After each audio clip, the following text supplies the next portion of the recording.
এটার নাম হচ্ছে ৩৫ গম্বুজ গায়েবী মসজিদ। এবং মজার ব্যাপার হচ্ছে ৩৫ গম্বুজ নাম হলেও আমি এখানে এখন পর্যন্ত একটা গম্বুজও দেখতে পাই নাই। এখানে বলা হচ্ছে যে ৩৫ গম্বুজই আছে, কিন্তু সেগুলো দেখা যায় না, গায়েব। বাংলাদেশের রহস্য ঘেরা মসজিদগুলোর মধ্যে অন্যতম একটি হলো ঝিনাইদহ জেলার সাতগাছিয়া গায়েবানা মসজিদ। তবে এটি এই মসজিদের মূল নাম নয়। মসজিদটির মূল নাম হলো আদিনা ৩৫ গম্বুজ গায়েবী জামে মসজিদ। এই ৩৫ গম্বুজ গায়েবী মসজিদটা সম্ভবত ১৫ শতকের শেষ ভাগে বা সুলতানি আমলে নির্মিত হয়েছিল। এরপর সময়ের ব্যবধানে এই মসজিদটি একসময় মাটির গর্ভে হারিয়ে যায়। পরে ১৯৭৮ সালে প্রত্নতাত্ত্বিক খননের ফলে সাতগাছিয়া গ্রামবাসীর সামনে মসজিদটা উন্মোচিত হয়।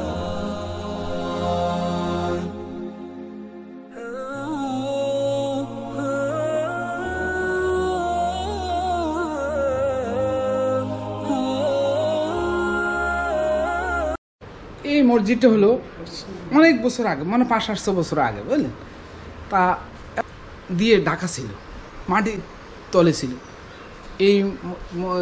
এখানটা হিন্দুর বাড়ি, এটা হিন্দুদের ছিল, হিন্দুদের বাড়ি ছিল। আচ্ছা, তো এখন হিন্দুরা ডেকে মাটি দিয়ে ডেকে রাখছে নাকি আল্লাহর হুকুমে, সেটা তো আমি আর ভালো জানি না। তারপরে যখন মুসলমানেরা বিনিময় করে আসছে, হিন্দুরা চলে গেছে ভারতের মুসলমান আইছে এই দেশে, তো বিনিময় করেছে। তখন এরাও কত বছর বসবাস করার পরে দেখলো যে একটা অভিষেকটা মসজিদ এখানে আছে। তো এই মসজিদটা তখন মানুষ, পাবলিক, জনগণ, মুসলমানেরা এগুলো খুঁজতে লাগলো, খুঁজি দেখলো যে মসজিদ, ঠিক তো মসজিদ তখন থেকে মানে তাহলে এই মসজিদটা তখন মাটির নিচে ছিল। জি জি জি, এবং এখানে উপরে হিন্দুদের বসবাস ছিল না, হিন্দুর বসবাস সাইডে। আর এই পাশে এসে মানুষ ঘুরে এই জায়গাটা মসজিদ, অনেক গাছ-গাছালি ছিল, অনেক ডিপ ছিল, অনেক উঁচু। আর এই যে এখানে এই গম্বুজের মতো দেখতে পাচ্ছি, এই গম্বুজগুলোর নাম হচ্ছে ৩৫ গম্বুজ। জি, ৩৫টা গম্বুজের পরে ৩৫টা গম্বুজ আছে, এই জন্য এই মসজিদটার নাম হচ্ছে। জি জি স্যার, জি, আমরা তো ভালো।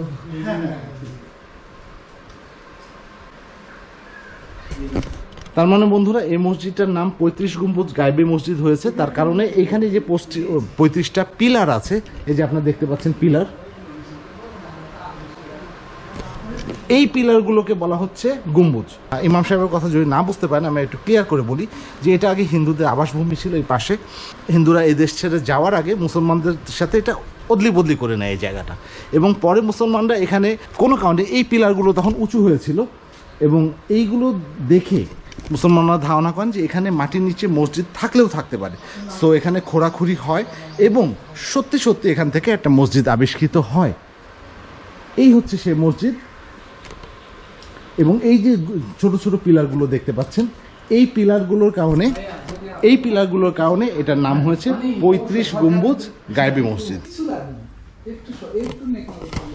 এবং আমাদের এখানকার ইমাম সাহেবের রিকোয়েস্ট হচ্ছে যে এই মসজিদটার যদি কিছুটা উন্নয়ন করা যায়, যদি সরকার কিছুটা উন্নয়ন করতে পারে, সেই জন্য হচ্ছে ইমাম সাহেব আমাদের মাধ্যমে রিকোয়েস্ট জানাচ্ছেন সরকারের প্রতি। রাইট ইমাম সাহেব? জি জি, আমরা চাচ্ছি সরকারের উন্নয়ন করছি, সরকার যেন আমাদের মসজিদটা একটু করে দেয়। আচ্ছা, আরেকটা কথা বলেন, এই মসজিদের নাম ৩৫ গম্বুজ গায়েবী কেন? গায়েবী যেহেতু মাটির নিচে ছিল, তাই মাটির নিচে ছিল, তাই আমরা গায়েবী। আর যেহেতু এই মসজিদটা মাটির নিচে ছিল দীর্ঘ সময় ধরে এবং পরে এটাকে খুঁড়ে আবিষ্কার করা হয়, সেই জন্য এই মসজিদটার নাম হয় এই পিলারগুলোর জন্য ৩৫ গম্বুজ, আর যেহেতু মাটির নিচে ছিল সেই জন্য এটার নাম হয় গায়েবী মসজিদ।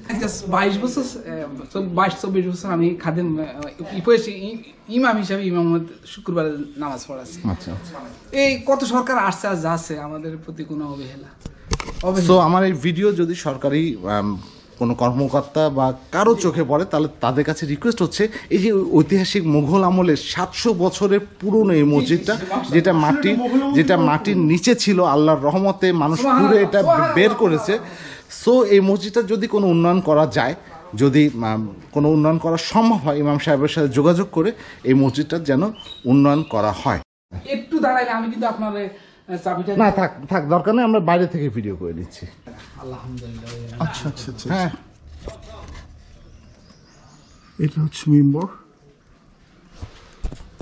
ঠিক আছে ইমাম সাহেব, আসি তাহলে, আল্লাহ হাফেজ। আমার স্যান্ডেল তো ওই পাশে, আমি নিয়ে এসছি। আরে